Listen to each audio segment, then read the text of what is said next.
નમસ્કાર મિત્રો, હું છું દીપા પરમાર.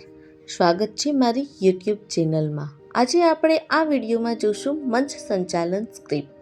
મંચ સંચાલન ધોરણ 11ના વિદ્યાર્થીઓ કરી શકે અથવા કોઈ પણ શિક્ષક કરી શકે છે. મંચ સંચાલક મંચ પર આવીને કાર્યક્રમની શરૂઆત કરશે. સુપ્રભાત માનનીય પ્રિન્સિપલ સાહેબ, આદરણીય શિક્ષકગણ, વાલીઓ અને મારા પ્રિય મિત્રો. મારું નામ હર્ષિત છે. હું ધોરણ 11નો વિદ્યાર્થી છું. આજે મને આ સુંદર વિદાય સમારોહનું સંચાલન કરવાનો મોકો મળ્યો છે. તે મારા માટે ગર્વની વાત છે. આજે આપણે ધોરણ 12ના વિદ્યાર્થીઓને વિદાય આપવા માટે એકત્ર થયા છીએ. આ ક્ષણ ખુશીની પણ છે અને લાગણીઓથી ભરેલી પણ છે. આજનો દિવસ ખુશી અને લાગણીથી ભરેલો છે. એક તરફ ગર્વ છે કે આપણા ધોરણ 12ના વિદ્યાર્થીઓ હવે નવા માર્ગ પર આગળ વધવા તૈયાર છે, અને બીજી તરફ થોડું વિદાયનું દુઃખ પણ છે. ધોરણ 11 અને સમગ્ર શાળા પરિવાર તરફથી આપ સૌનું આ વિદાય સમારોહમાં હાર્દિક સ્વાગત છે. ધોરણ 12ના વિદ્યાર્થીઓએ આ શાળામાં ઘણા સુંદર સ્મરણો બનાવ્યા છે. તેમની મહેનત, શિસ્ત અને સિદ્ધિઓએ શાળાનું નામ ઉજ્જવળ બનાવ્યું છે. આજનો આ કાર્યક્રમ તેમની પ્રત્યે આદર અને પ્રેમ વ્યક્ત કરવાનો એક નાનકડો પ્રયાસ છે. ચાલો આપણે સૌ દીપ પ્રાગટ્ય કાર્યક્રમમાં જોડાઈએ. કાર્યક્રમની શુભ શરૂઆત દીપ પ્રાગટ્યથી કરીએ. હું માનનીય પ્રિન્સિપલ સાહેબ, શિક્ષકગણ અને મુખ્ય અતિથિને મંચ પર આવીને દીપ પ્રાગટ્ય કરવા વિનંતી કરું છું. દીપ પ્રાગટ્ય વિધિ પછી આભાર આપ સૌનો. સ્વાગત ઉદ્બોધન. હવે હું આપ સૌનું હાર્દિક સ્વાગત કરું છું આ કાર્યક્રમમાં સહભાગી થવા બદલ. ધોરણ 12ના વિદ્યાર્થીઓએ શાળામાં અનેક યાદગાર ક્ષણો બનાવી છે. તેમની મહેનત, શિસ્ત અને સિદ્ધિઓ શાળાને ગૌરવ અપાવે છે. સાંસ્કૃતિક કાર્યક્રમ તરફ જઈએ આપણે. હવે આ કાર્યક્રમને આગળ વધારતા ધોરણ 11ના વિદ્યાર્થીઓ દ્વારા તૈયાર કરાયેલ સુંદર સાંસ્કૃતિક કાર્યક્રમની શરૂઆત કરીએ.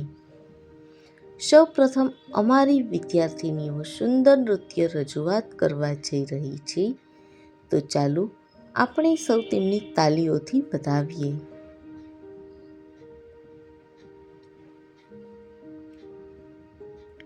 આભાર. ખૂબ સુંદર રજૂઆત. ધોરણ 11 દ્વારા વિદાય સંદેશ.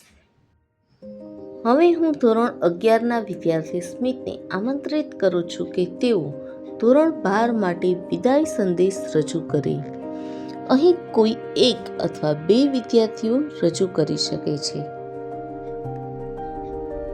ધોરણ 12ના વિદ્યાર્થીઓના વિચારો. હવે હું ધોરણ 12ના પ્રતિનિધિને આમંત્રિત કરું છું કે તેઓ પોતાના અનુભવ અને લાગણીઓ વ્યક્ત કરે. ધોરણ 12ના 2 અથવા 3 વિદ્યાર્થીઓ પોતાના અનુભવ ભાષણ દ્વારા રજૂ કરશે. આભાર તમારા સુંદર અને લાગણીસભર શબ્દો માટે. સન્માન સમારોહ. હવે ધોરણ 12ના વિદ્યાર્થીઓ માટે સન્માન સમારોહ યોજવામાં આવશે. હું શિક્ષકગણને વિનંતી કરું છું કે તેઓ વિદ્યાર્થીઓને મંચ પર બોલાવી સન્માનિત કરશે. વિદ્યાર્થીઓના સન્માન માટે ગિફ્ટ, મોમેન્ટો, મેડલ, સર્ટિફિકેટ જેવી વસ્તુઓ આપી શકાય. શિક્ષકોનું પ્રેરણાદાયક ભાષણ. હવે હું આદરણીય શિક્ષક શ્રીને આમંત્રિત કરું છું કે તેઓ પ્રેરણાદાયક શબ્દો દ્વારા વિદ્યાર્થીઓને માર્ગદર્શન આપે. ખૂબ ખૂબ આભાર શિક્ષક શ્રી. પ્રિન્સિપાલ સાહેબનું આશીર્વચન. હવે હું માનનીય પ્રિન્સિપલ સાહેબની વિનંતી કરું છું કે તેઓ આશીર્વચન આપી વિદ્યાર્થીઓને જીવનમાં આગળ વધવા પ્રેરણા આપે. આભાર પ્રિન્સિપાલ સાહેબ. આ આશીર્વાદ માત્ર શબ્દ નથી, પરંતુ તે જીવનમાં આગળ વધવા માટે દીપનો સ્તંભ છે. તમારા આશીર્વચન ધોરણ 12ના વિદ્યાર્થીઓ માટે હંમેશા પ્રેરણાદાયક બની રહેશે. પ્રતિકાત્મક કેન્ડલ સંદેશ અને મીઠાઈ વિધિ. હવે આ કાર્યક્રમનો સૌથી ભાવનાત્મક અને પ્રતિકાત્મક ક્ષણ. હું ધોરણ 12ના વિદ્યાર્થીઓને વિનંતી કરું છું કે તેઓ પોતાના હાથમાં રહેલી પ્રજ્વલિત કેન્ડલ ધોરણ 11ના વિદ્યાર્થીઓને અર્પણ કરે. આ તેનો સંદેશો છે કે શાળાની જ્ઞાનરૂપી રોશની એક પેઢીથી બીજી પેઢી સુધી સતત વહેતી રહે. આ પ્રકાશ માત્ર દીવાની જ્યોત નથી, પરંતુ સંસ્કાર, શિક્ષણ અને જવાબદારીનું પ્રતીક છે. ધોરણ 12ના વિદ્યાર્થીઓ કેન્ડલ ધોરણ 11ના વિદ્યાર્થીઓને આપશે.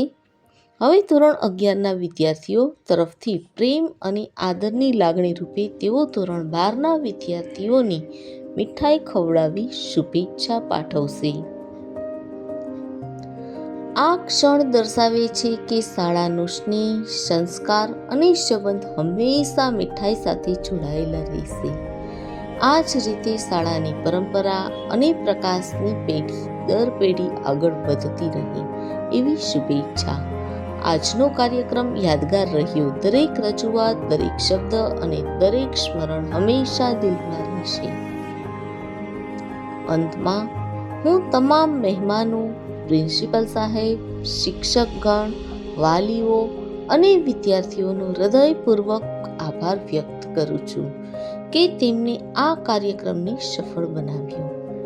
પ્રિય ધોરણ 12ના વિદ્યાર્થીઓ, આત્મવિશ્વાસ સાથે આગળ વધો, મોટા સપના જુઓ અને તેમને સાકાર કરો. શાળાની યાદો હંમેશા તમારી સાથે રહેશે. આ સાથે ધોરણ 12ના વિદાય સમારોહનું સમાપન કરીએ છીએ. ધન્યવાદ. આપનો દિવસ શુભ રહે. જો આપને આ વિદાય સમારોહનો કાર્યક્રમ ગમ્યો હોય તો વિડીયોને લાઈક કરો, શેર કરો અને અમારા ચેનલને સબસ્ક્રાઈબ કરવાનું ભૂલશો નહીં.